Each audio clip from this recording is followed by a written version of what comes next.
In the Viking Age, sleep meant surrender to the bitter cold, to enemies, to the unknown. The northern night was not mere darkness, it was an ancient, living entity. When the sun sank behind the mountains, it was not a simple setting but a flight. 4 months on end, the world was trapped beneath a black sky that refused to turn blue.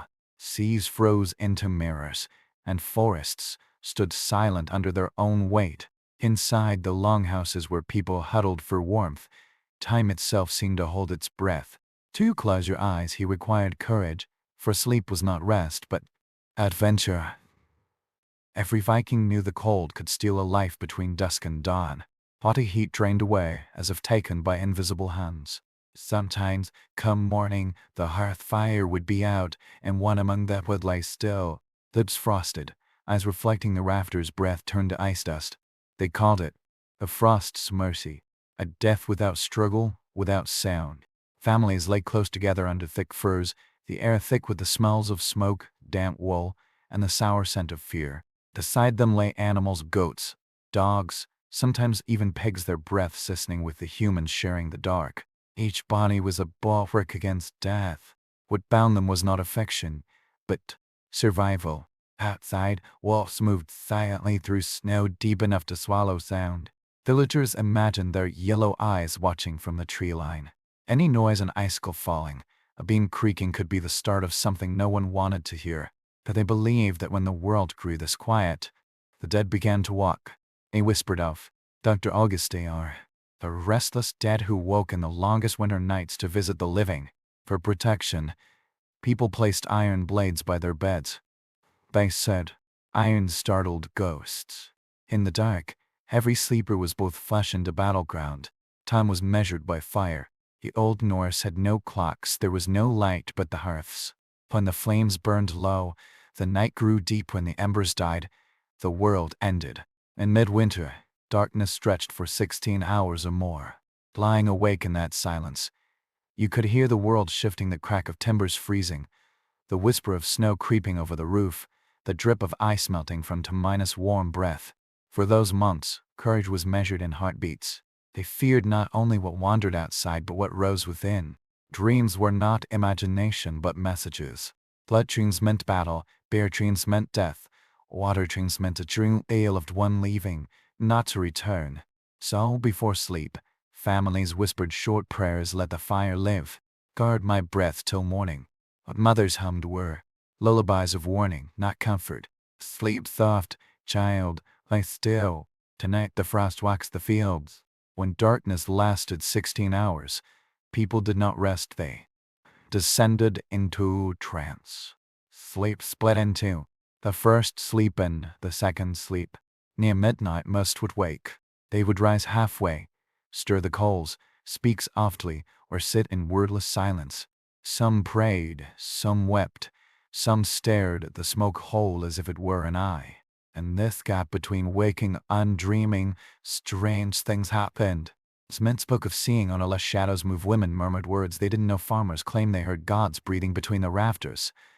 Later science would call it segmented sleep, the mind carving the endless night into manageable fragments. The Vikings did not know this, they only knew sleeping too deeply was dangerous. Sink too far, and you might not return.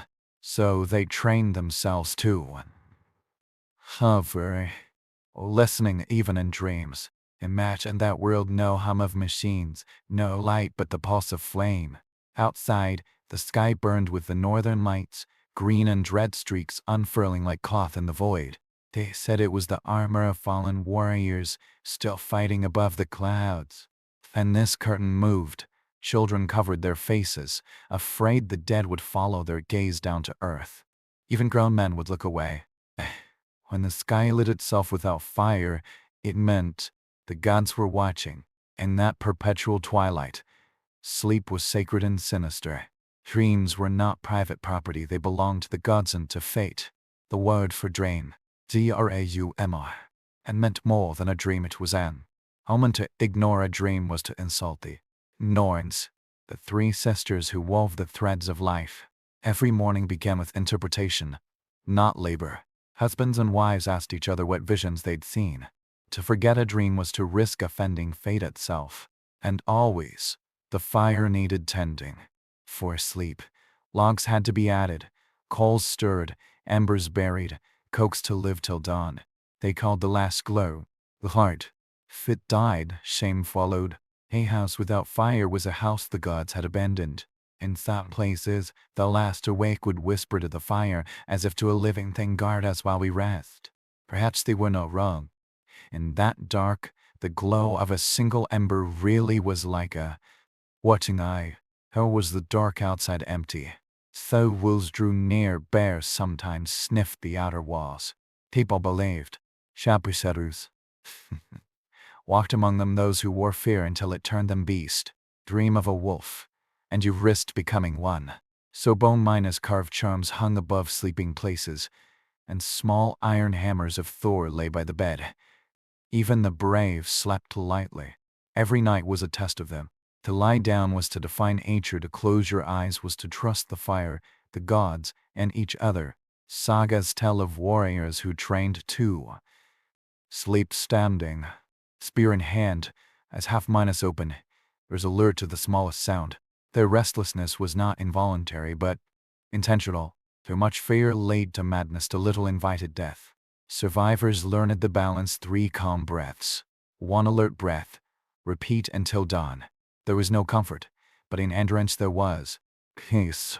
They accepted the dark as part of life, not something to conquer but to coexist with. The modern world can hardly imagine it. We banish every shadow, leave no corner unlit, and call it safety. But they knew better. They respected the dark as they respected a god. When dawn finally came, when the frost loosened its grip and pale light seeped into the sky, they would open their eyes slowly, unsure if they were truly awake or had merely entered another layer of the same dream. Someone would stir the embers, and the first crackle of renewed flame would sound like breath returning to the world's body. Another night survived.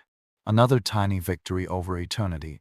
As smoke coiled toward the roof and the light grew stronger, they listened to the silence. Some said if you listened truly, you could hear the night whisper as it left, soft and certain, promising it would return. Minus, minus, minus. The Vikings' strange connection between rest, death, and dreams. They said that in the north, the dead did not rest. When the earth froze too hard to dig, bodies were wrapped in linen, sealed in ice, waiting it out, breathing the same cold air as the living. And when people finally slept, they sometimes dreamed of those bodies moving. For the Vikings, the world of the dead was not far away. It was underfoot, just over the hill, or hovering just outside the ring of firelight. The veil between sleeper and buried was thin. If a person laid still, grew to call, breathed too faintly, the gods might mistake him for one of the dead and take him before his time. They built their homes near graves, not from disrespect, but from a sense of belonging. Ancestors were guardians, burial mounds were protection, not warnings. When storms howled, villagers whispered toward those mounds, hold the walls, block the wind. Yet this closeness also meant the dead were listening and sometimes answering. In deep winter, bodies could not be buried immediately. They were kept in storehouses or side rooms, bound with rope to keep them from sitting up, faces turned to the wall. Only when the earth finally thawed were they laid in the ground. Sometimes, family members would dream of the exact moment it should happen, the soil softening, the soul sighing as if finally released. They saw this as a message from the dead themselves. The grave digger was merely following instructions received through sleep. In graves modern archaeologists excavate, some bodies are found pinned under stones or buried face minus down, as if the living feared they might rise again. Some have iron knives laid across their chests, say silent war, a claim against anything that might crawl out of the husk when the dark returned. These were not acts of cruelty but of mercy. Better to lock the dead in the earth than let them wander back into the tombs of the living. Sleep was a rehearsal for that stillness. People watched each other's chests for the rise and fall. Someone laid quiet. A hand would reach out in the dark to touch a shoulder, feel for warmth. If the skin was cold, Panic would spread like wildfire, for they knew the distance between dream and death could vanish in an hour. They called the risen dead Dr. Auguste R. Some were warriors who refused to rest, still guarding treasure or nursing revenge. Others were ordinary folk who had died badly, without rights, without peace, without farewell. To dream of a drive August was a warning. The next night, someone in the house would fall ill. So they guarded their sleep with small rituals: a bowl of ashes by the bed, to trick ghosts into counting the grains before reaching the sleeper; a comb under the pillow, to remind restless dead of the vanity they had left behind it, or left slightly ajar, so souls could wander home if they wished. Better to meet than to haunt. Even among converts, the fear did not fade. Centuries later, Christian monks still wrote of northern Dr. Auguste, or they wrote drow ger pressing down on sleepers. The monks called it blasphemy, but they wrote it down. Perhaps they too felt the fear. On nights like those, sleep was not just vulnerability, it was communication. An other who lost a child might dream of nursing him again, holding him close by the hearth. She'd wake, and the air where the child had lain would still feel warm. Name and dreamed of his brother, killed in battle, sitting beside him, sharpening a sword that no longer existed. People woke crying, but grateful, for the dream proved the soul lingered somewhere. In sagas, warriors claimed to speak with the dead in dreams.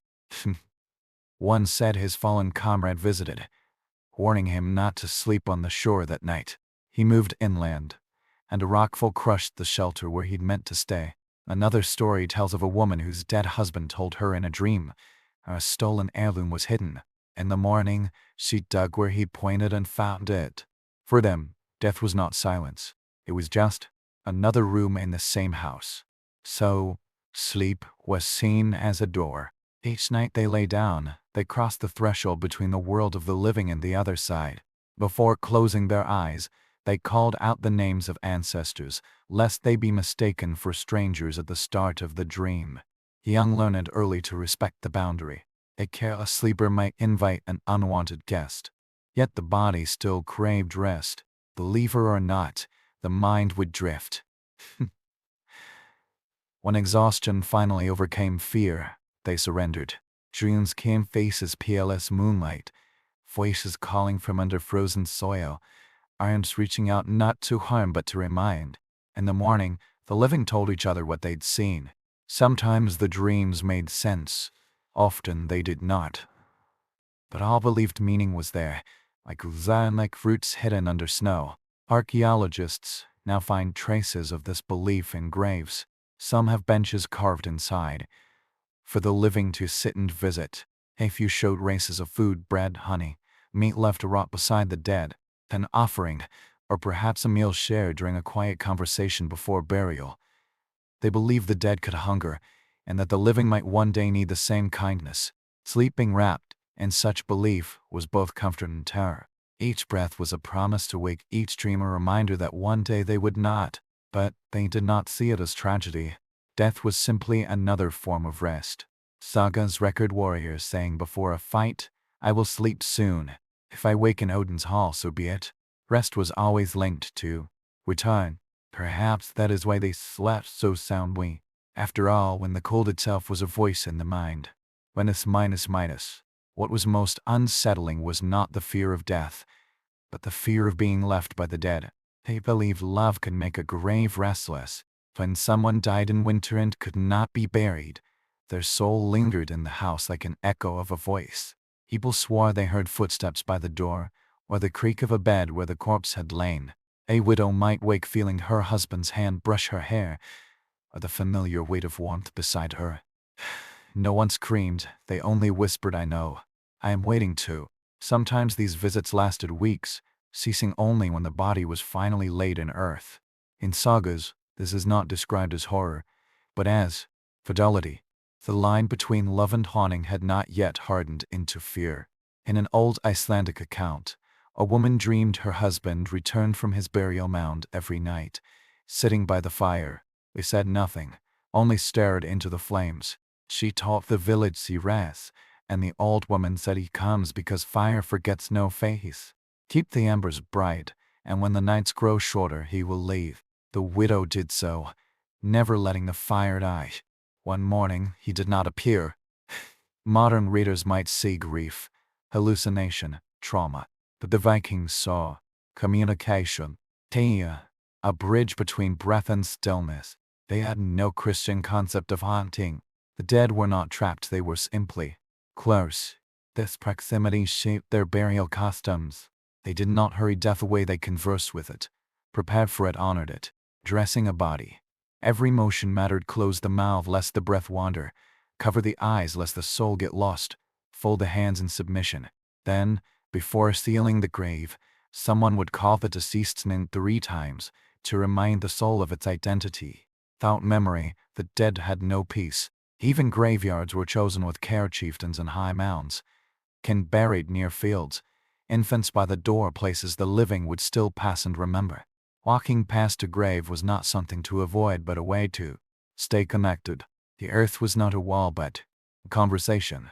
Some ruined stones still bear this belief, carved into silent rock names, prayers, please may men remember him well. Some even end with a request to passers-by, speak his name aloud, believing that saying the name of the dead kept them warm. And when night fell, people told stories by the fire about those buried outside, turning loss into legacy. A child would ask where grandfather slept, and a mother would point to the mound, glowing faintly under moonlight outside the window. He sleeps glows. That is why the fire kept burning. Sometimes when storms roared and wind tore at the roof, people said the dead had joined the weather. The gale's howl was their marching, their calling across the snowfields. To sleep on such a night was not terrifying but comforting. They believed ancestors were watching, reminding the living, no storm lasts forever. In a tale from the Orkneys, a slain warrior was buried by the sea. His widow built her hut beside the mound to sleep near him. Each night she dreamed of breaking waves and heard his voice calling her name. One morning she walked into the tide and did not return. Villagers said the sea took her not as punishment but as reunion. Such stories were common. Death was not exile but migration.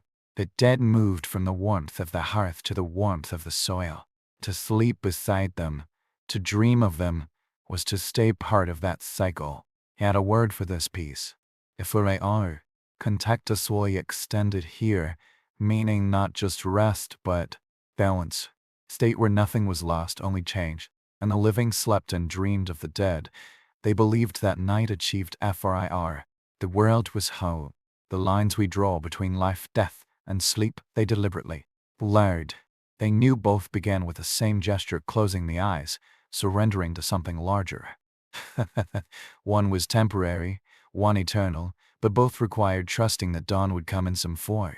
So they slept beside the memory of their dead without fear, because they understood something we have forgotten. The distance between the living and the departed is no wider than the gap between 2 breaths. Minus. How the Vikings structured their nights to withstand the cold. They did not sleep as we do, soft, separate, secure. Their beds were not an invitation to rest but a shield against the elements. Each night was an engineering project, a battle for warmth built from breath and timber. The architecture of Viking era sleep, like their swords or ships, was a tool for endurance. Imagine an utter silence save for the window comfort, but the hearth fire. Snow pressed against the outer walls, muffling the world to quiet. Inside, space was precious. Wood smoked, furs steamed. Every surface bore the mark of hands. As darkness fell, the room shifted from workshop or hall to fortress. Benches became beds, cloaks became covers, bodies became insulation against life freezing solid. They did not lie down alone, that was unthinkable. Sleeping solo in the north was suicide. Families shared the same sleeping spacemen, women, children, thralls, sometimes even animals, all arranged by need and status. The oldest and youngest were closest to the center, the strongest slept on the outer edges, where chill seeped through wooden joints. Their breaths formed faint white trails in the air. For those hours, the entire house breathed as one body. At first, it might seem stifling. The smells of sweat, smoke, grease, and damp hung in the air, thick enough to taste. But that smell was life. It meant the air was still warm enough to carry breath. Out on the open snowfield, there was no smell at all, just a cutting, empty cold. They built their beds low to the ground where the air was warmer. No one wanted the spot nearest the door. That was the cold corner, the place of danger, where frost traced delicate white veins in mice sometimes crept from under the walls. The bravest, almost the sacrificial, slept there. Sometimes warriors took the spot out of pride. Sometimes thralls were sent there out of duty. Either way, someone had to guard the threshold between safety and dark. Their blankets were skins sewn from animals freshly dead: deer, sheep, bear if lucky. The furs were heavy, stiff with age and grease, carrying the faint scent of blood. Underneath, they used dried grass or straw for bedding, which rustled softly as bodies shifted. In summer, straw might be replaced with mats of reed or hay. But in winter, nothing was wasted. The bed that kept you alive might later feed your livestock. It was a world where comfort was borrowed, not owned. Every bit of warmth was temporary. Every flame would eventually die. Every body would cool. So they learned to work with rhythm. People slept in shifts. One crew lay down early, others stayed awake to tend the fire. When the embers began to fade, the watchers woke the sleepers and exchanged places. This rhythm kept movement in the house a human heartbeat through the long night. It also meant no one slept long. True rest existed only in fragments. The body adapted. They learned to fall asleep instantly, to wake without confusion. Some could lie down and be dreaming before their head touched the fur. They called this talent quick minus sleep. It was an enviable skill, for in that world, every second of warmth mattered. Even in rest, they were never still. Someone was always moving, coughing, rising to relieve themselves in the snow, returning with a gust of cold air that made everyone groan. The house was alive, restless, like an animal breathing in its den. They placed the fire to one side, not the center, so smoke had a path out through the roof's vent. A fire too strong risked suffocation, too weak, and they'd freeze. The flame was not just light, it was balance. Every ember was a negotiation between freezing and choking. In ancient farmstead ruins, traces of sleeping platforms are found, planks set into walls, sometimes carved with charmed spirals, hammers, sun-wheels. These were not decoration but talismans. Carved into the grain were silent prayers. Let the sleeper wake. At one site, archaeologists found a dog skeleton curled where its master's bed once was. A companion, perhaps, guarding him still after both had turned to dust. Even the architecture bowed to fear. Ceilings were loaded trap heat, doorways narrowed to block drafts. The Vikings understood their environment more than we think. They were engineers of necessity. Buildings were made not for comfort but for function. They created a microclimate of survival. Human heat trapped within timber and trust. Within that space, sleep itself became a communal ritual. For lying down, each person prepared their spot like preparing for a voyage, checking furs, banking the coals, weapons placed within reach. A spear or axe often lay beside a sleeper, not from paranoia but tradition. Enemies often attacked at dawn. Everyone knew the most vulnerable moment was the last hour before light returned. For travelers, the rules were different.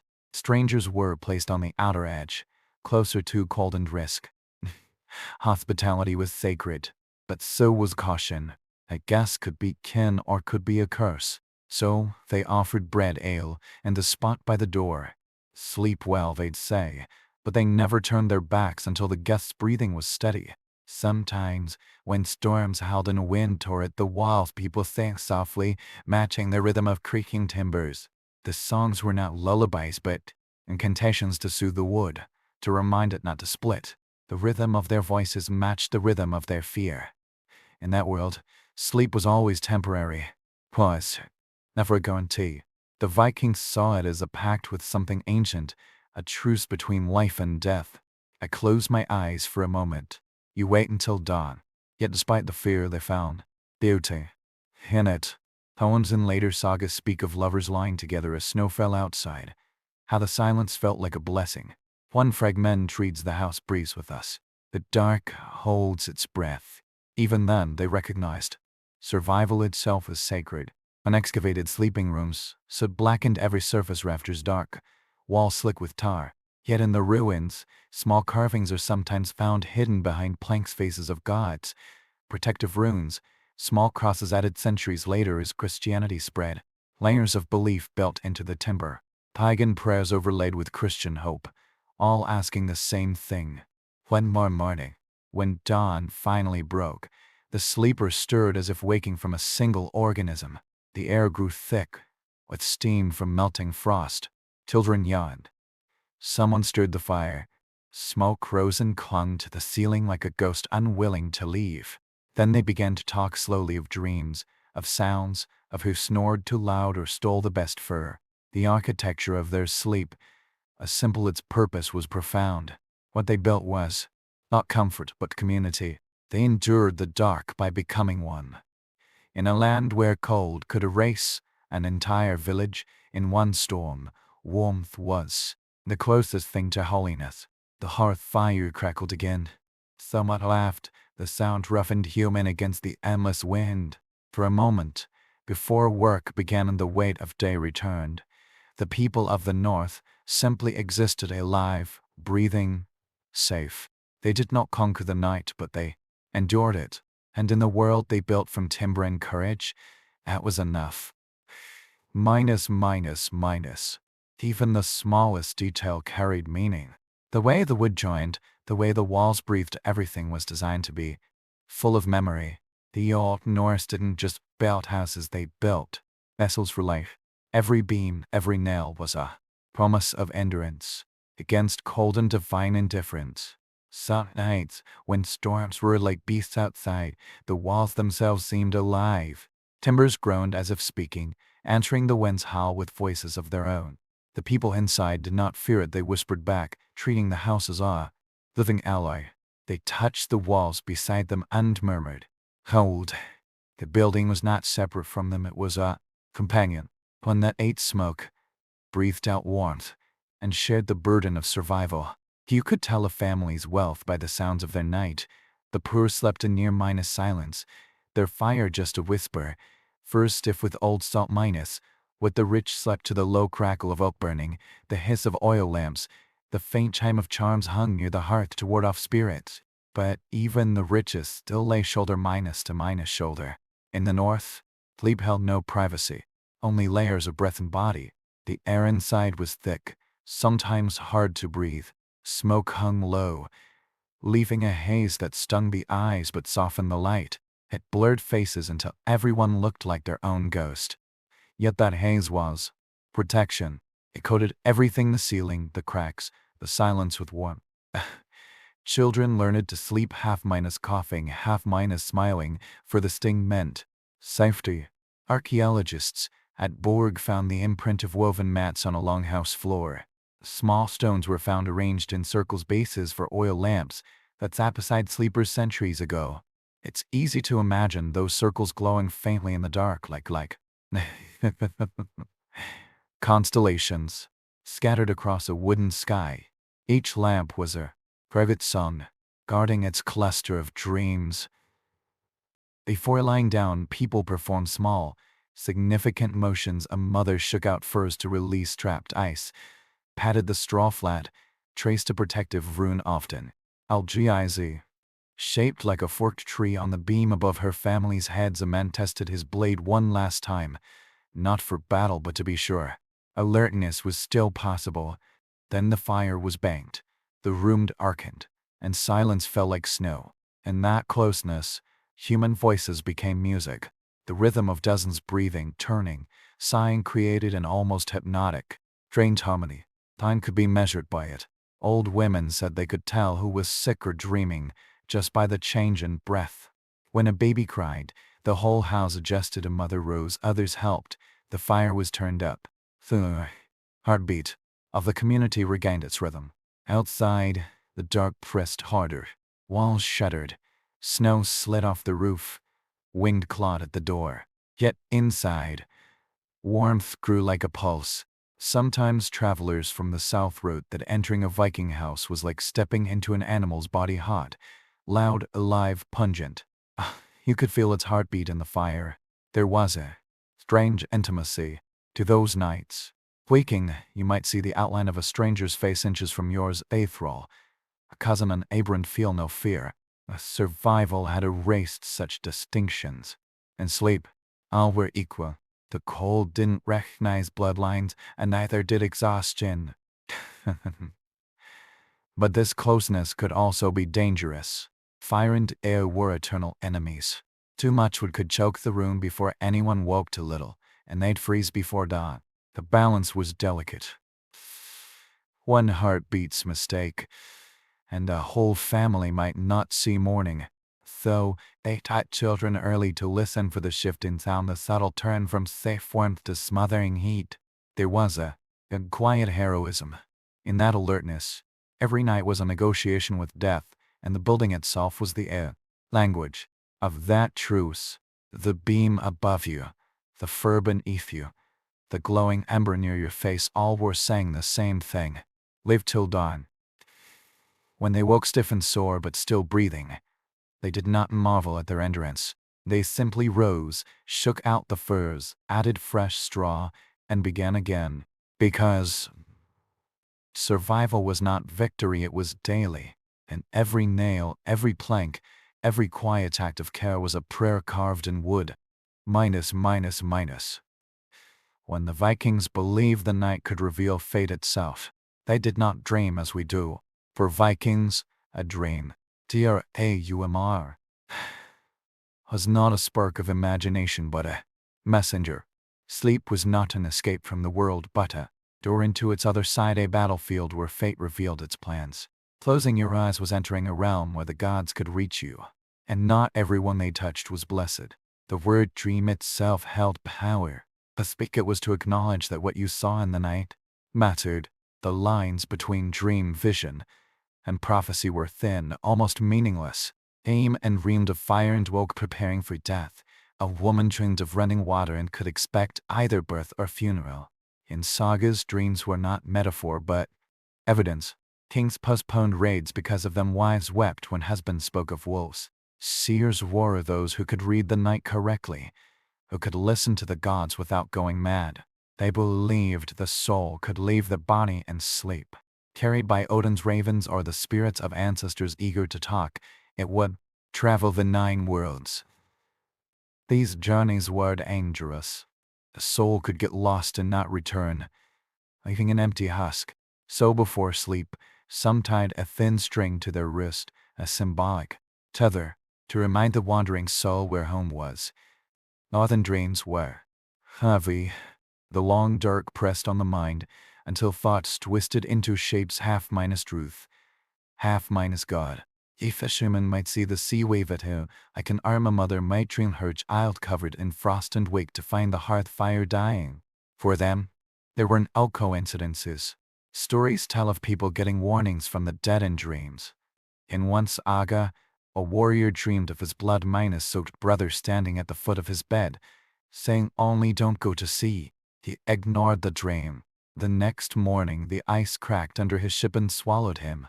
In another, a woman dreamed of her husband returning from a raid, not triumphant but headless. Days later, his men brought his body back wrapped in a cloak. Such stories were not superstition but records. Proof that fate whispers before it roars. For the Vikings, fate was woven by the Norns, the 3 sisters who spun, measured, and cut each life minus thread. Dreams were glimpses of their weaving. When a thread vibrated, the mind could sometimes catch the tremor. Those who did were marked by it. Seers, prophetesses, wise women were believed to live half in that dream minus space even while awake. They held staffs carved with runes, wore cloaks of feather or fur, spoke in trance minus like murmurs. For them, sleep was ritual. Not everyone welcomed this gift. Dreaming too vividly was dangerous. It meant you were too close to the gods, and the gods could be cruel. Those who saw too much often lost their connection to the world of the living. They waked rambling, unable to speak, eyes wide as if they'd stared at something they shouldn't have. When winter food ran low and firewood grew scarce, dreams grew darker. Visions born of hunger were not of feast, but of ancestors calling from their mounds. Some said the dead fed on these dreams, drawing strength from the fear. Those who dreamed of eating might wake weaker. To combat such hauntings, people carved charms onto bedposts, simple symbols. Thor's hammer, sun spirals, or the protective rune Algize. Before sleep, the head of the household would trace it in the air above the fire. It was said to build a barrier between worlds, keeping nightmares out, but prophecy could not be locked out. Sagas tell of Queen Ragnly dreaming of a tree growing from her womb, its branches covering all the land of vision, foretelling her son Harald Fairhair would unite Norway. Another story says a farmer dreamed his fields burned, but the fire brought light, not pain. The next year, his crop was destroyed by fire, but beneath the ash he found a vein of iron that made his family rich for generations. Dreams could kill, or they could crown. Either way, they were ever ignored. For a Viking, even a small dream mattered. A traveler dreaming of a white bear took it as a warning not to go north. Dreaming of honey meant a good harvest. Dreaming of a wolf's howl meant betrayal. Whole journeys, marriages, raids were decided by these nightly verdicts. It may seem strange to imagine a world where every shadow in the eye held meaning, but for them, this belief gave shape to chaos. In a land where a person could freeze to death in minutes, the thought that the gods still bothered to send warnings was a comfort. Some dreams were shared. Families sleeping side by side sometimes claimed to have seen the same sight, the same storm, the same voice. In an old Icelandic account, two brothers said they saw each other hunting in a dream. The one lay sick in bed and the other was far at sea. When the healthy brother returned home, the sick one had died, his face peaceful as if he died still walking beside him. Perhaps that was the meaning of their dreams, connection in a world of isolation. The night could separate them from the living, but in dreams they found each other again. As dawn neared, dreams faded quickly. They saw this fading as our sacred moment, a breath between worlds. Before full light, people recited aloud what they remembered, lest it be stolen by the morning wind. Then they cast it into fire or water, returning it to the gods who sent it. To modern ears, these rituals sound alien. But even now, when we wake from a nightmare and feel its grip linger, there is something ancient in it, as if part of us still lives in that older world where sleep and death, memory and prophecy were all woven from the same icy thread. So each night they lay down again, not knowing what awaited them behind closed eyes. They did not fear that the dream might be false, but that it might be true. Minus. Nights when the boundary between dream and vision vanished. People said the gods grew restless in winter, using human sleep as a mirror. If you saw something strange, a bird made of light, a ship sailing on snow, a shadow wearing your face, it meant something divine had borrowed your mind for a moment. You were the lens through which they peered. Nagas are full of such stories, tiny glimpses of prophecy, tucked into the rhythm of daily life. In Fostbjörn saga, a woman named Ora dreamed of a giant wave crashing down her house, waking screaming, sure it meant ruin. Days later, raiders burned the farm, flames rising as high as the wave in her dream.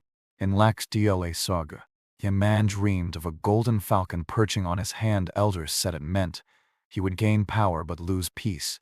By spring he was a chieftain, by winter he was dead. Dreams were language. The trick was knowing how to translate. Some became specialists in translation. Seerasses, women with the sight, were summoned to interpret what others could not bear to understand. They spoke in soft voices, themselves half in a dream-trance, as if the dream-world still held their wrists. Firelight flickered on their beads and furs, the rhythm of their staff tapping the floor matching their words. They did not just explain dreams. Stepped into them, closing their eyes to describe what the dreamer had seen, as if they had been there. For them, the line between day and night meant nothing. They drifted between belonging to neither. Villagers regarded them with both fear and reverence. You did not think a dream minus interpreter. You avoided her gaze, left offerings of meat or wool by her door, and prayed she would not look too deep. But prophecy did not always come grandly. Sometimes it arrived in humble, quiet ways. Demon might dream of a tool breaking and wake to find his axe cracked. A woman might dream of a stranger it hurt Abel, and a week later a traveler would arrive. In a world where every day was uncertain, these moments gave chaos a shape. They told Vikings that nothing was random, that even suffering was woven with a design. Yet some dreams terrified them. Those that showed death were inevitable and precise. The warrior who dreamed of his own bleeding knew it was a warning, not a possibility. Such dreams came. People made ready, wills were made, swords sharpened, debts settled with those they wronged.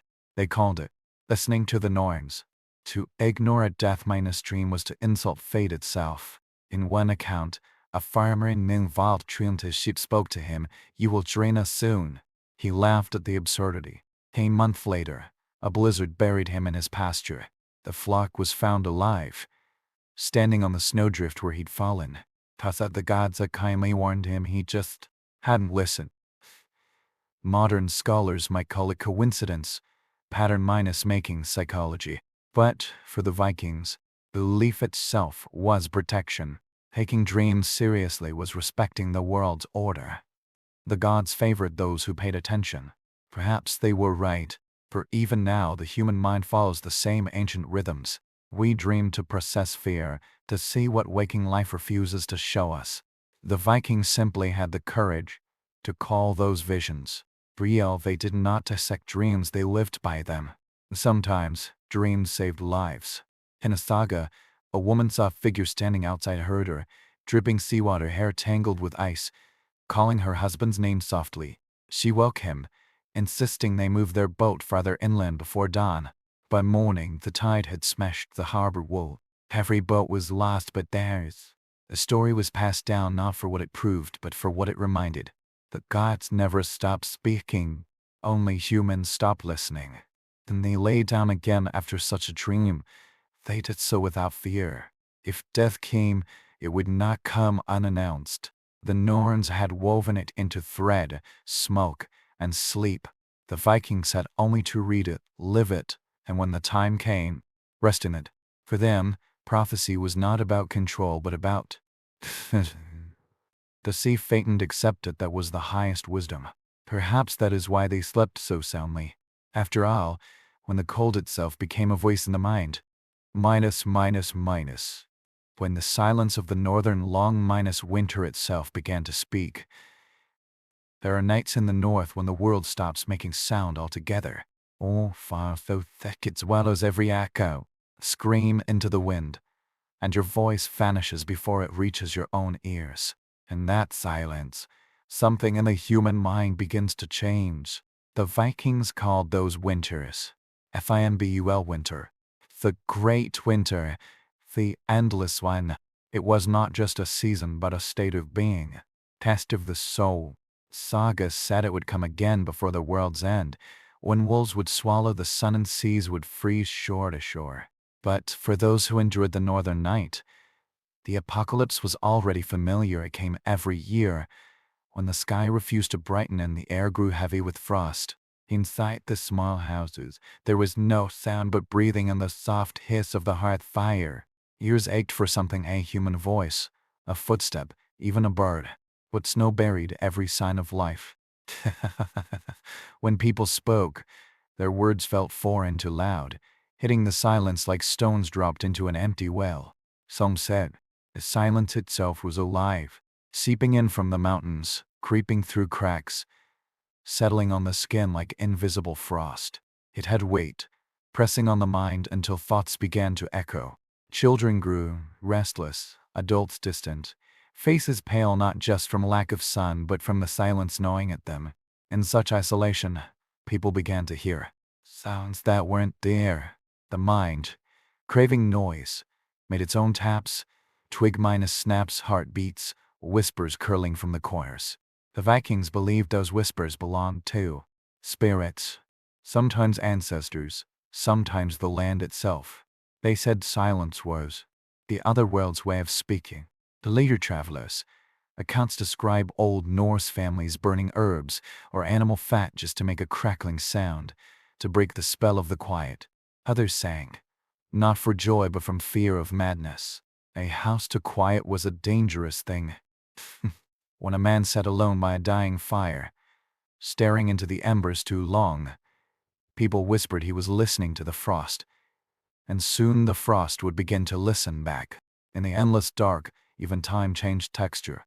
Hours stretched until they lost meaning. Days blended like snowflakes melting into the same field. People began to speak slower, move slower, think slower. The brain itself seemed to freeze with the land. Some forgot the sound of their own voice, some began talking in their sleep, just to remind the night they still existed. Sagas speak of people who walked into the snow and never returned. They were not driven by despair but by a quieter craving, a hunger for sound. They said the wind called them. Found weeks later, their bodies sat in snowdrifts, as open, faces calm, as if they had finally heard what the whole winter was whispering. To combat this creeping madness, the Vikings invented rhythm. Even when there was nothing to do, they worked carving wood, twisting rope, beating hides, humming wordless songs, anything to make a noise. The steady repetition anchored them to the physical world. Without it, thought dissolved into the same gray blur as the landscape outside. They also created stories, myths born of silence, monsters under the ice, formless beings that froze travelers with a look, gods of stillness that walked between houses, taking those who spoke too little or too much. These stories were warnings, but also healing. They gave shape to the shapeless. Even animals changed. Cattle stopped lowing, dogs barked less, horses stood motionless for hours, their breath forming small clouds in the dark. People saw this as a sign that nature itself was listening. So they lowered their voices, as if speaking too loud might wake something huge sleeping in the snow. The old believed excessive silence would attract death. They told of a winter when a village, low on food and heavy in spirit, decided not to celebrate Yule. No feasting, no singing, no drums. Spring, half of them word Ed. They said it was because they had forgotten to make noise. After that, no matter how cold or hungry, they always sang at midwinter, even if their throats cracked with thirst, even if the song was only a whisper. They filled the air. It was not joy, it was defiance. Archaeologists have found traces of these gatherings: broken drums, carved flutes, hollow bones that were once whistles. These were not toys but tools for survival, because music, for them, was warmth. Every sound was a reminder that the world was still alive. Yet the silence always returned. In the last hour before dawn, when the fire burned low and the singing had stopped, there was nothing, just the soft scrape of snow on the roof and the slow rush of blood in the ears. People learned to fear that moment most, the pause between night and day, when even the gods seemed to hold their breath. Some villages, in desperation, burned their own roof thatch just to hear the crackle and roar. The light was worth the loss. Others walked outside and stood in the open, faces upturned, begging the sky to make a sound. The northern lights shimmered above them, silent, mocking, beautiful. They swore they could feel its sound in their bones, even if no one could hear it. Each winter's end, when the first crow's cough finally cut the sky and the ice began to melt, many would weep for no clear reason. The noise was almost painful. The world was speaking again. The silence retreated into the mountains, waiting for next year. The Vikings endured it as they endured everything. But deep inside, they carried that silence with them. It became part of their faith and their fear. In their myths, even the world's end begins with silence: no thunder, no screams, just a stillness deep as the sacred.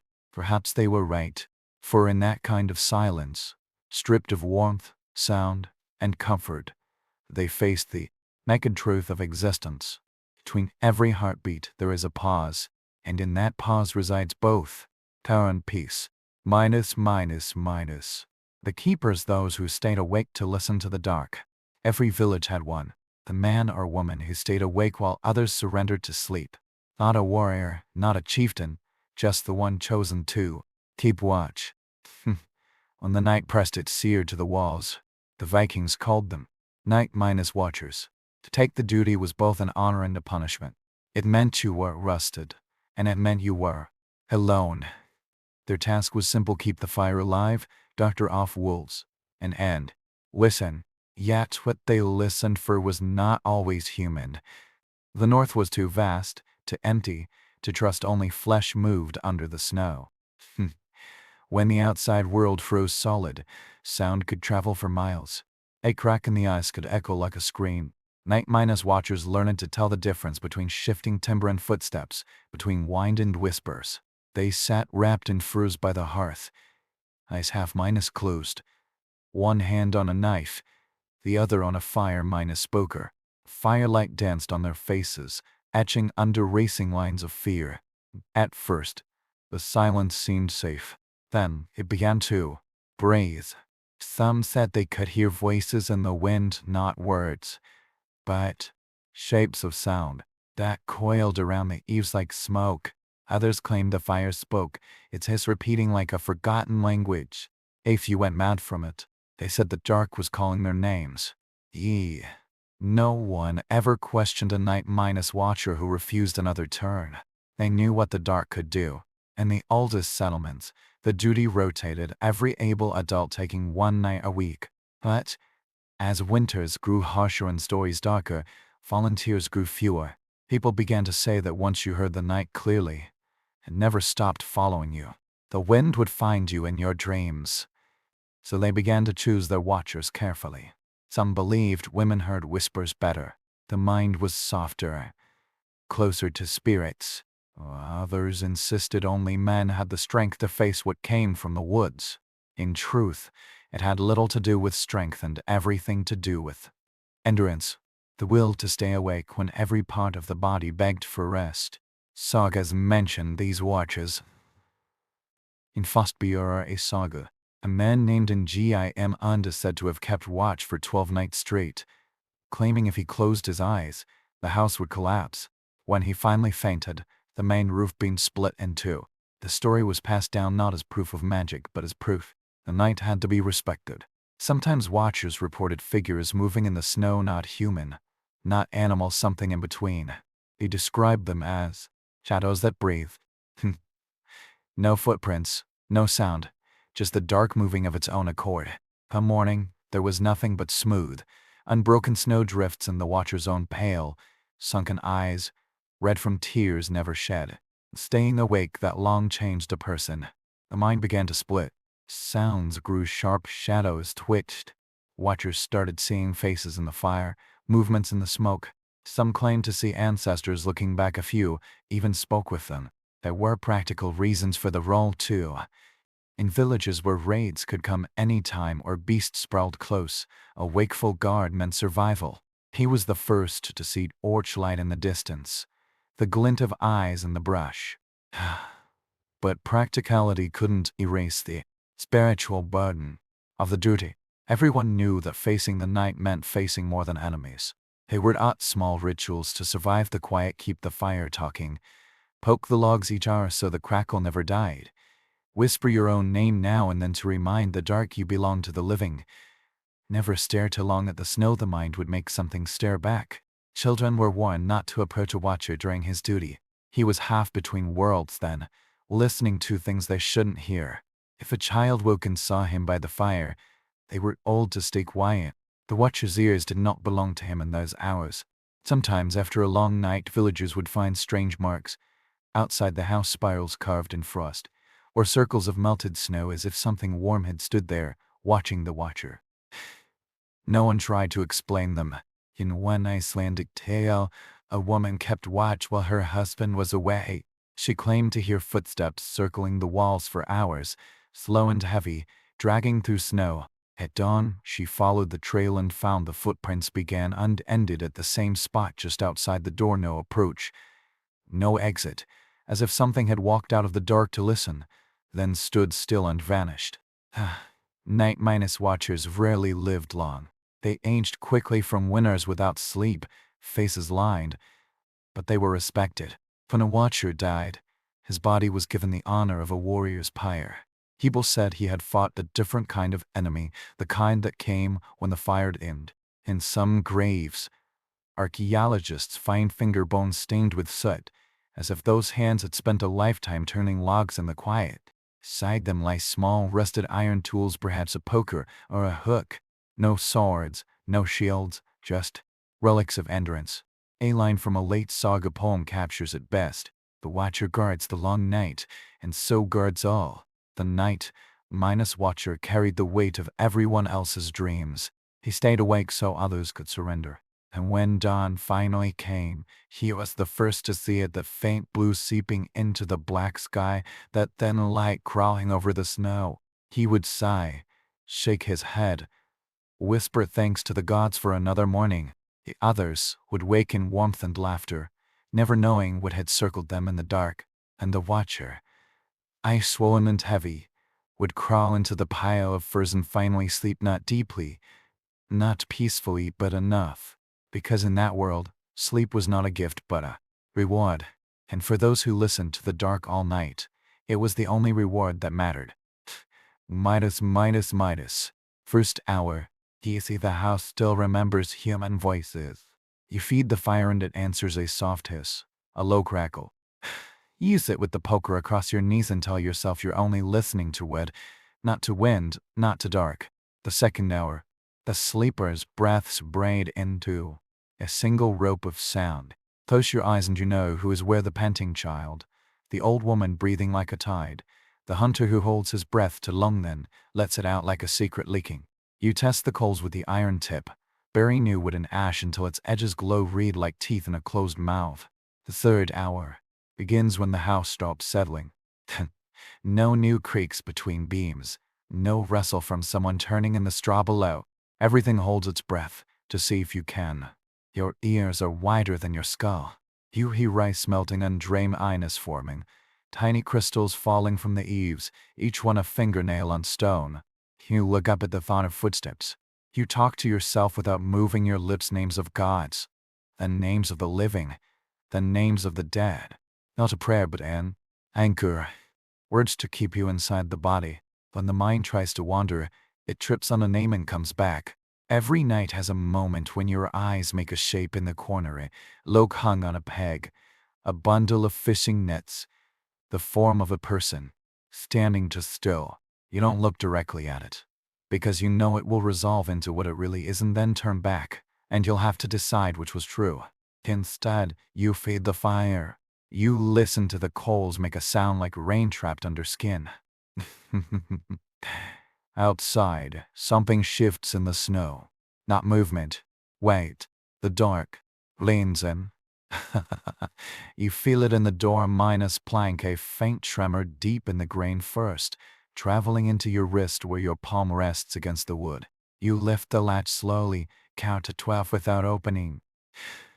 Old habit, give the night time to remember it doesn't want you. Push the door open a crack. Let the cold in like a hand. Moonlight is a knife in a sheath of cloud. Now footprints. Just the world's silver surface. Unbroken. Looking back at you like an eye. You close the door and the fire seems brighter for a heartbeat. Proud you returned. You tell it a story you almost forgot about a man who sat 12 nights until the main beam split and snow fell into the house in a perfect square. It's a warning disguised as memory. The coals answer with a crisp snap. You drink water from a wooden cup and it is a kind of pain. Your jaw aches from holding still. You roll your shoulders and your bones answer with their own tiny thunder. The house allows it. It knows the difference between the sound of something alive and the sound of something lost. The hour between first sleep and second sleep arrives like a guest who doesn't knock. The half minus awake stir. A child whimpers. He finds it in the dark without eyes. Someone sits up, blows breath toward the fire, lies back down. For a moment, the world is thick with people and you could weep with relief. Then it thims. The rope of breath tightens again. You are the knot. A soft scraping comes from outside the wall. Not wind, not wood, you know those. This house. Intent. You don't reach for the axe but for the poker. You bury the tip in embers until it glows red. and hold that redness close to the door minus crack. He treads along the grain. Your breath fogs. On the other side, the silence shifts weight like a horse moving its feet. You whisper your own name, not a challenge. Just a reminder to whatever listens that you are already claimed. When the sound comes again, it's higher a claw, a hand, then nothing. You sit so still your teeth begin to hum. Time flows through you. Leaves minerals. Your thoughts calcify into simple shapes. Keep the ember. Count heartbeats. Don't follow the sounds the dark puts in your ears. They are not yours. Your vision narrows until the fire is a lone star in the rest of the house, a sky that might not hold it. You hold the poker like a mast riding the tiny weather of the flame. Stories come uninvited. Grandfather's boots frozen upright by the door. How he laughed when he couldn't bend them. The winter the river stopped speaking. The boy who loved running on ice, but fell into air not water because the snow had roofed over emptiness and called it land. You push these stories aside in case one of them is actually a hand reaching from the other side. You hear the house answer the cold again. A beam cracks like a rib. You answer the house with iron on stone. 1, 2, 3. Ancient rhythm taught to you. So the wood will remember human music. Somewhere outside, the wind changes its mind.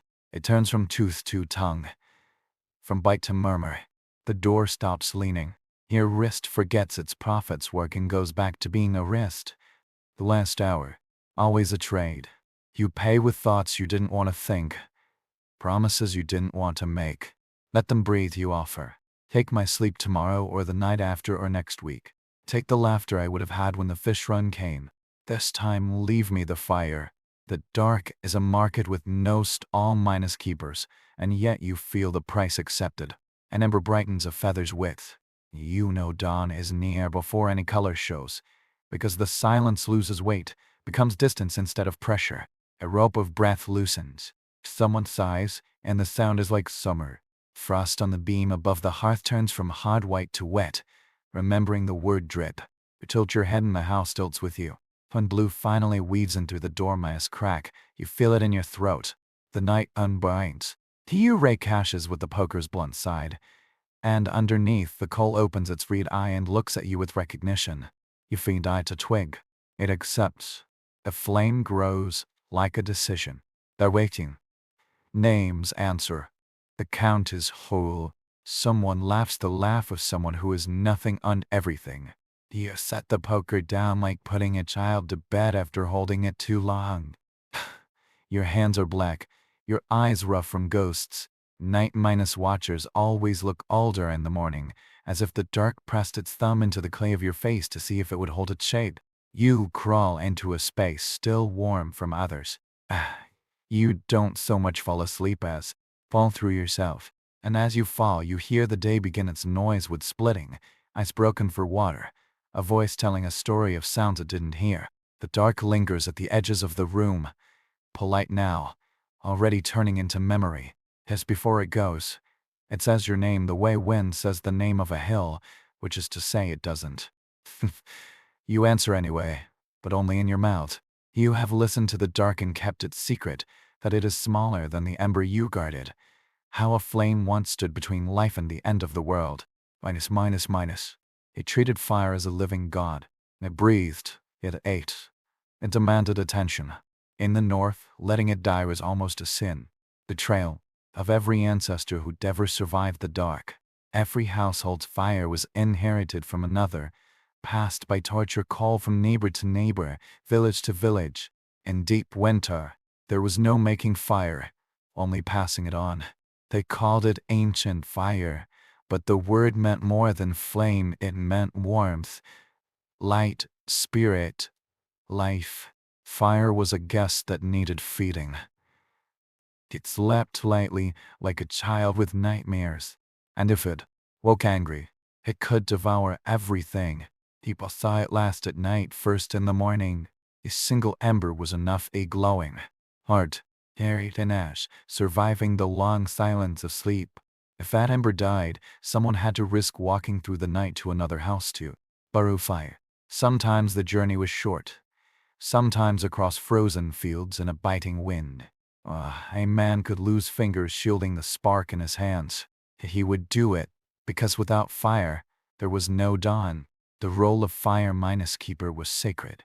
Each house had one, often the oldest or most responsible, sometimes someone too injured for labor but still strong enough to guard the flame. They sat by the hearth in the hours when the world vanished. Fire's voice was the only sound would yielding to heat with a soft sigh, resin snapping into light with a fine hiss. In those moments, Vikings believed they were not alone. The fire was listening. It remembered everything spoken in its presence. So confessions and arguments were often whispered beside it, to ensure truth was witnessed. That gods could listen through fire. It was there, messenger. When storms howled in snow-buried doorways, families would gather around the fire like an altar. They told stories to entertain a creation myths, tales of stealing the first spark from the gods long ago. Humans lived in eternal night until an aimless wanderer climbed the spine of the world and stole a burning coal from the sun itself. He hid it in a hollow bone and brought it back to earth. From that act, all fire was born. To let it die was to let the world return to that first darkness. Children grew up believing fire could think. If you were cruel near it, it would spit and burn you. If you treated it well, it burned warmer. Sparks leaping up meant the fire was laughing. A hiss meant anger. Burning low meant tiredness. When a loved one died, people sometimes whispered the name into the smoke, believing fire carried it upward. The last breath sent to the gods. Archaeologists still find traces of this belief in ancient hearths, layers of ash mixed with herbs and small bones. Offerings to keep the fire fed, sometimes even half minus melted coins aced range. Currency between the living and the unseen. The hearth was the true center of a Viking home, not the door, not the chieftain's seat, but where light and dark met. Everything was built around it: beds, benches, stores, life itself. A roof vent above it was both chimney and smoke escaped through it. Prayers floated up through it. Spirits could enter through it. The gods themselves, it was said, could pass through. On nights when sacrifices burned bright enough to reach the sky. When families migrated, they did not leave their fire behind. They would scoop a handful of coals into a clay pot, wrap it in moss, carry it to the new home. The same ember might have warmed 10 generations. That was inheritance. Made of heat, fire had its moods too. It could turn cruel without warning. One spark couldn't do everything. Sagas are full of great fires that burned down whole halls, sometimes by accident, sometimes for revenge. A jealous lover, a drunken feud, a god's anger disguised as coincidence. When fire raged out of control, people did not curse it, they begged its forgiveness. They saw in it the same duality, as in themselves, the capacity for warmth and for destruction. It was Loki and Bald are in one, trickster and light, deceit and life. Every winter during Yule, they honored this paradox. They lit great bonfires not to drive the dark away but to reconcile with it. Around those fires, they sang to remind the gods humans still remembered the pact. Flames leapt high into the black sky, smoke mingling with the northern lights as if the firmament itself was burning. Yet, when the celebration ended and the great fires were put out, everyone carried a handful of coals home in silence. That ember was the thread between celebration and survival. It had to live till dawn. Old Norse proverbs survive in fragments. A house without fire is a house without a soul. He who forgets to feed his fire will forget his own name. Because for them, warmth was memory ways, continuity. Fire burning in your house was the same fire that burned in your parents, your grandparents. When it flickered, you felt their absence. When it blazed, you felt their presence. As the long night deepened and the fire minus keeper grew weary, they would sometimes stare into the embers until their own face appeared there, a tiny, flickering reflection in the red light. That moment was sacred. Seeing yourself in the fire was a reminder that life was brief, glowing, fragile, and necessary. Come morning, they would bury the embers in ash, hiding their color, preserving their heat. At night, they would stir them again, watching the fire breathe back to life. The cycle never ended: flame to ember, ember to flame, death and rebirth daily. Through it all, they believed the gods watched through the smoke. Bald are the bright whose death by fire would mark the beginning of the world's end, and Loki hiding in the flame's shadow, laughing at people begging for mercy. The Vikings feared both, but they still loved the fire. It was the only living thing that stayed with them through every winter, the only creature that never truly slept. Because when everything froze, when men, beasts, even hope itself grew still, the fire still whispered in the dark. And that whisper, more than prayer, weapon, or strength, was what kept the North alive. Minus. When the Vikings drifted between worlds in the endless dark, they did not sleep straight through till morning. No one did. When darkness lasted 16 hours and silence weighed like stone, Vikings slept into halves. The first sleep and the second sleep. Between them lay a strange twilight, or a time when the body was half minus awake and the soul half minus wandering. That was not rest, it was ritual. They rose in that gap, not knowing why. Some stirred the fire, some prayed or whispered to the gods.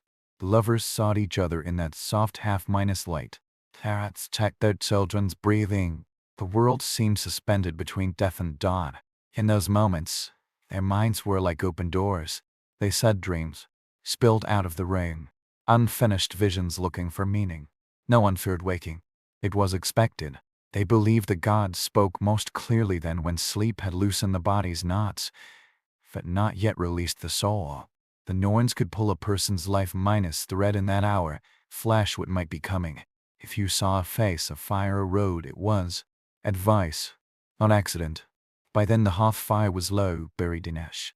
Someone would stir it gently, coaxing its heart to beat again. Sparks would flash, and the whole house would breathe once more. They believed the way you tended the fire and that mattered. If you were careless and let it die, misfortune would follow you into the second sleep. Families sometimes talked softly. They spoke of the day gone or the day they hoped to see. It was the only time the world seemed slow enough for listening. Outside, frost locked everything: trees, rivers, even the air. Daily the northern lights moved, shimmering faintly through the smoke hole among the roof beams.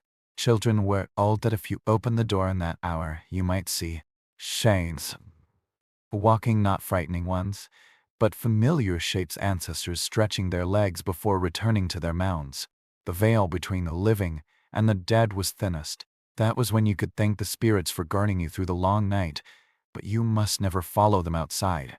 That was the danger of the second sleep. Curiosity. Some walked into the snow in that strange hour and never returned. Villagers said they had followed a dream too far and became part of the silence, lost between worlds. Yet those who stayed inside found a kind of peace in it. They used that wakeful hour for meditation, weaving, carving, whispering spells over the sick. The mind was clearer then. In one saga, an old sea rest said all true visions came not from the body's sleep, but from the soul's wake of souls. Scholars know no segmented sleep was natural in pre-Minus industrial life. But to the Vikings, it was sacred. He believed the gods built that rhythm into the world itself. A breath. Between breaths, sometimes the first sleep was full of heavy dreams, battles, hunger, faces of the dead. But after waking, the second sleep was gentler. People described it as deeper, calmer, like being carried instead of falling. It was renewing sleep. When they finally opened their eyes at dawn, they felt reborn, as if two small deaths had granted another day of life. The counts mention farmers lighting a candle or oil lamp in that middle hour, marking its wax each night, believing it measured the strength of the soul. If the candle burned evenly, the family would survive the winter. If it's puttered or cracked, someone would fall ill. The candle became a clock, not of time, but of time. But fate, this pattern shaped their daily rhythm. Work started late. Life adjusted to the dark. They accepted it, even valued it. The modern world sees insomnia as weakness, but Vikings saw it as communication. In that hour between sleeps, they felt closest to what ruled them: God's ancestors, or the deep instinct that tied them to the land. In those quiet hours, the house felt alive in a different way. The fire whispered, the snow sighed outside, and the half-Minus dreaming felt themselves both inside life and outside it. They were keepers of their own breath, witnesses to existence. By the time the second sleep descended again, the frost on the roof had thickened, the stars had shifted slightly west. The body sank back under furs, heavy and warm, the mind drifting into gentler visions, fewer warnings, more wonder. They dreamed of thawing rivers, of sunlight pouring through ice, of green fields they'd never seen but somehow knew. When dawn finally broke, the light was pale and forgiving. They stretched, rubbed their faces, stirred the fire back to brightness. The first act of the day was thanking the fire. The second was telling what they'd dreamed. Those stories were not entertainment, but reports from the night from the other side. Through that rhythm of sleep and waking, they learned a truth moderns have forgotten. Rest is not absence, it is dialogue. The body speaks in the quiet. The gods answer in dreams, and between them is the fragile space where life continues. The second sleep was that space. In its quiet, the Vikings found the one thing that could outlast the dark, the understanding that even in endless night, there is always an hour set aside for light. Minus. Dawn every waking was a tiny resurrection. Every sunrise in the north was a miracle. It did not burst over the horizon as in warmer lands, but snaked in, a thin gray light along the edge of the world, hesitant, almost ashamed to return. People stared at its first appearance, unsure if it was real light or just a trick of frost reflecting their hearth fire. To wake in the Viking Age was not simply to open your eyes, it was to survive. The morning air cut like a blade. When sleepers did not move, no one rushed to shake them awake. They waited, holding their breath, watching for the faint cloud of steam from mouth and nose. Only when that weak plume appeared did relief flow quietly through the room. A sigh, a murmur, a thanks to the gods. Another life kept. Every dawn was a roll call. The fire was stirred, names were spoken, the count was taken. Sometimes the silence, after a name stretched too long. Someone would rise, pull back the furs, and find the stillness that warmth could not reverse. Death had come quietly in those nights, leaving a body that only looked like sleep.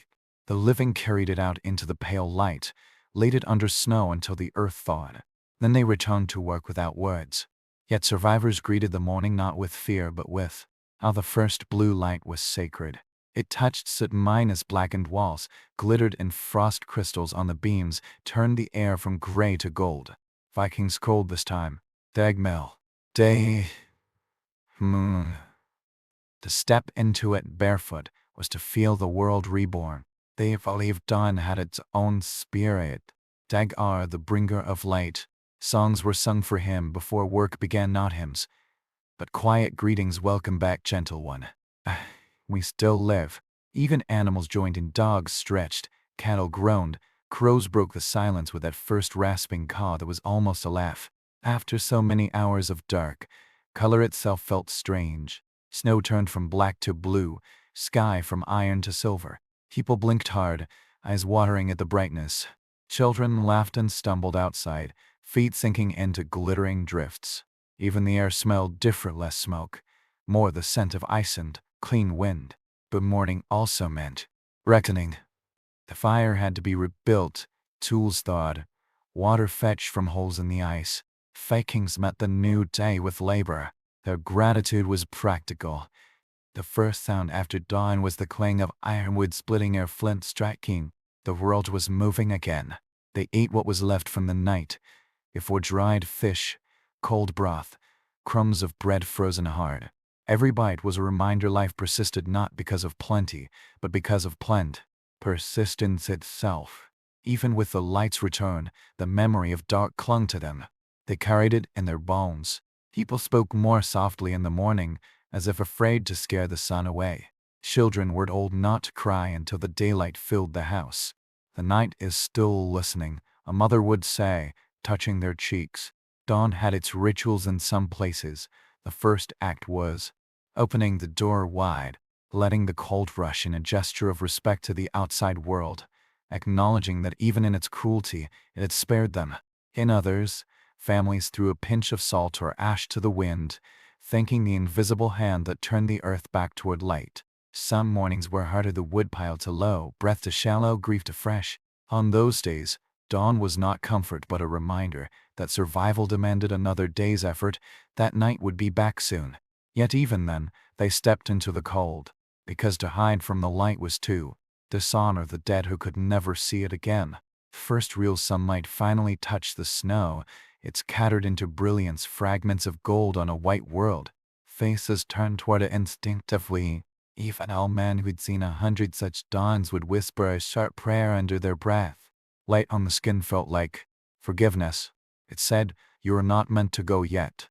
With that light came sound, birdsong, wind, the low murmur of thawing water. After months of stillness, it was almost overwhelming. Some villagers wept openly, not from sadness but from relief at hearing the world speak again. The silence had been so heavy, so absolute, that noise itself felt sacred. The day that followed was fragile. The sun hung low, its warmth barely reaching the ground. Sarah stretched long, but no one complained. They worked, laughed, argued, loved under the same pale flame that could vanish again at any moment. Vikings believed that in this time the gods walked unseen among them, watching curiously to see who had endured their test. So they carried themselves with a quiet pride, offering their endurance as proof of worth. When night fell again, the sky tinged with faint pink before sliding back to gray. People readied the fire once more, laid out the furs, whispered to the gods as they had the night before. But the mood was different. They had seen the light, they knew it would return. When dark reclaimed the sky, no one cursed it.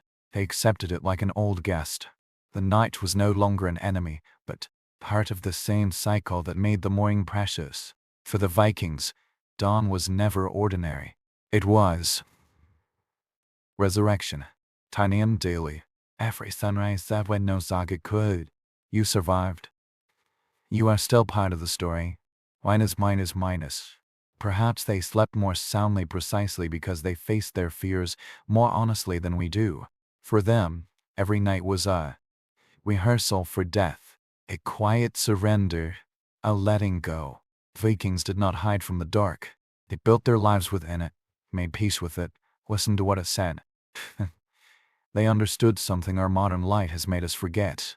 Rest is not safety, it is faith. They believed that to sleep was to trust the world once more, to trust the fire would hold. The gods would not turn away. The dawn would return. Every breath from dusk till morning was a wordless prayer, with survival as its words. Today, we drown that silence. We light every room, fill every pause, banish every shadow. Yet the Vikings knew the dark was not an enemy but a teacher. It stripped away everything unimportant, showing what truly kept a person alive: warmth, kinship, belief, and courage. When they closed their eyes, they faced the same fears we still carry: the unknown, the alone, the quiet voice asking what comes next. But they did not turn away. They stared it down until sleep took them. And when they dreamed, they believed ancestors watched over them, not from heaven or some unreachable place, but from just outside the ring of firelight. Sagas say that when a Viking died, the gods decided where the soul went: Valhalla, Hel's realm, Freyja's field. But for the living, the distinction mattered less than what the dead still represented. They were proof endurance was possible. Every burial mound was a reminder: before you, someone faced the same night and woke again. Archaeologists now find their bones curled under furs, surrounded by tools, weapons, crumbs of food prepared for the journey. Those offerings were not superstition but a belief in continuity, that even death was only another kind of sleep, and the dead, like the living, needed warmth and light to guide them. In that belief, there was no despair, only acceptance. Vikings did not see immortality as an escape, but as a participation, becoming part of the cycle, the soil, the wind, the flame. Death was not the end of their story, just the moment. They stopped fighting the dark and became part of it. If they could speak to us, they might tell us this: the secret of their sleep lay not in how deeply they slept, but in how completely they trusted the night. They didn't need a quiet room, a soft bed, or an empty mind. They needed only the sound of breathing, the pulse of the flame, and the knowledge that dawn might come, and if it didn't, the fire would still burn somewhere else for someone else. There is something in that faith we have lost. Do we seek comfort over connection, demand control over surrender? We think light saves us, and sometimes it only blinds us to the beauty the dark gives: reflection, stillness, and awe. The Vikings carried their wisdom in the silence. They did not write philosophy, they built it into timber ritual, and the way they lay down shoulder minus to minus shoulder, trusting life could continue by warmth alone. They were not free from fear, just honest about it. Every winter, when the world froze around them, they learned the same lesson again and again: life is not guaranteed, but it is sacred. Warmth means nothing unless shared. Courage is not a roaring fire, but steady ember that refuses to go out. When the first true sunlight of spring finally arrived, they did not celebrate with shouts or feasts. They walked outside, faces upturned to the light in silence, and smiled. The world had survived, and so had they. It's easy to romanticize them: warriors, explorers, poets of cold and storm. That their greatest strength was not in their swords or ships, but in their nights, and the ability to face the void, find meaning within it, sleep beside death and still dream of life. Because ultimately, that was the core of their belief. Even the darkest night shares the same sky as dawn. The same fire that can burn can also warm. The same silence that frightens can also heal. The dead still teach us this, if we listen. The lesson wasn't buried with them. It flows in the air, hums under frost, flickers in every spark that lives to see morning. It tells us that endurance itself is a kind of peace. That rest is not escape but gratitude. That fear is proof that life is present. And the secret to sleeping like they did, under endless night and frozen sky, was not comfort, but courage. Because they did not sleep to forget the world, but to remember it. Archaeologists still unearth their places of rest. Bones wrapped in furs, surrounded by the humble objects of survival: combs, bowls, fire minus blackened stones. Each artifact is like a whisper left for the future, a message saying what mattered when everything else was gone. In some graves, the soil is mixed with charred wood, traces of ancient hearths, as if they wanted to take their home with them: the warmth that shaped their nights, the smoke that carried their stories. In a few, ashes from the household fire are placed under the dead person's head, so that even in the earth, they could sleep near light. Vikings never saw eternity as distant. The other world was not far away, it was right beside them, just beyond a thin curtain of thin frost and breath. That's why they built burial mounds within sight of the door, so that every morning, looking out, they could still see ancestors guarding the living. Every mound was memory made solid, the reminder that death was not disappearance. The dead continued to protect the land, guard the hearth, whisper courage in dreams. To forget them was to lose the fire twice: once in body, once in heart. In sagas, warriors often said they did not fear death because they had already met it in winter: the endless dark, the hunger, the silence. Those were rehearsals for the final crossing. To survive the North was to learn how to die without despair. And for a Viking, to die well meant leaving behind not just bones, but warmth in the memory of others. Modern people build monuments of stone and steel, but Vikings built monuments of stone and steel. Story. Every name spoken by the fire was another kind of immortality. Every retelling of a dream, a fight, a kindness was a resurrection. They understood that what lasted was not the body, but the echo it left in the minds of those who remembered. Their wisdom was not about glory, but about continuity. Life, death, and sleep folded into each other, feeding each other. When the old grew silent, the young took their place by the fire, using the same words, telling the same stories, stirring the same embers. The chain did not break. The light moved forward. There is a strange peace in the simplicity. It strips away the modern noise about immortality, the obsession with legacy, achievement. The Vikings knew a quieter truth. To be remembered kindly, even briefly, was enough to have been a source of warmth for others. That was the smallest, truest form of eternity. Somewhere in the north, the wind still moves through grass growing over their mounds. The sound is like breathing, like sleep. The earth remembers every life it carried, every flame that burned upon it. And in that memory, the Vikings are still alive, not in temples or heavens, but in the hum of the land itself. They would want us to understand the line between life and death is thin because it has to be.